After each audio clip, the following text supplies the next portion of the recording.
তীব্র গরমে ঘন্টার পর ঘন্টা লোডশেডিং, অথচ মাস শেষে ভুতুরে বিদ্যুৎ বিল। আবার কখনো বছরের পর বছর হাজার হাজার কোটি টাকার গ্যাস গায়েব।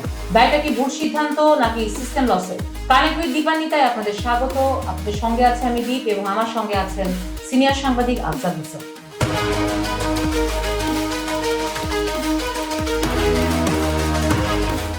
লোডশেডিং, ভুতুড়ে বিল, জ্বালানি সংকট আর গ্রাহকদের চরম ভোগান্তি সব মিলিয়ে দেশের বিদ্যুৎ ও জ্বালানি খাত এখন চ্যালেঞ্জের মুখে। কিন্তু এই সংকটের পেছনের আসল কারণ কি জানো কি দীপ? প্রথমে আসা যাক ভুতুরে বিলের কথায়। জুন মাস এলে গ্রাহকদের ঘাড়েই কেন ভুতুরে বিল চাপিয়ে দেওয়া হয়? এর মূল কারণ সিস্টেম লসের নামে অপচয় আর চুরি ঢেকে রাখা। বিদ্যুৎ ও গ্যাসের চুরির কারণে প্রতি বছর হাজার হাজার কোটি টাকার ক্ষতি হচ্ছে।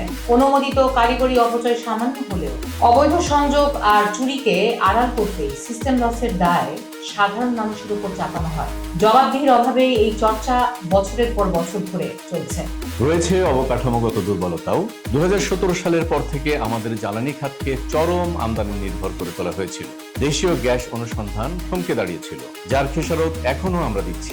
এর উপর একের পর এক কুইক রেন্টাল কেন্দ্রকে বসিয়ে রেখে হাজার হাজার কোটি টাকা ক্যাপাসিটি চার্জ দেওয়া হয়েছে। নানা রকম অসম চুক্তি এই সংকটকে আরো বাড়িয়েছে। সমুদ্র বিজয়ের গল্প শোনা গেলেও সমুদ্র বা স্থলভাগে গ্যাসের নতুন যোগান মেলেনি। আন্তর্জাতিক বাজারে দাম বাড়লেই প্রায় স্তব্ধ হয়ে যায় দেশের অর্থনীতি।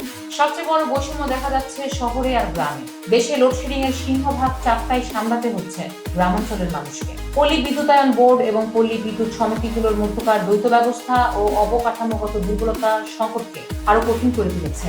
নিম্নমানের সরঞ্জাম সরবরাহ ও সঠিক তদারকির অভাবে গ্রামে ভোগান্তি চরমে পৌঁছালেও আসল জায়গায় জবাবদিহি অধরাই থেকে যাচ্ছে। চুরি আর ভুল সিদ্ধান্তের দায় বারবার গ্রাহকের ঘাড়ে না চাপিয়ে প্রয়োজন কঠোর জবাবদিহি এবং টেকসই নীতি।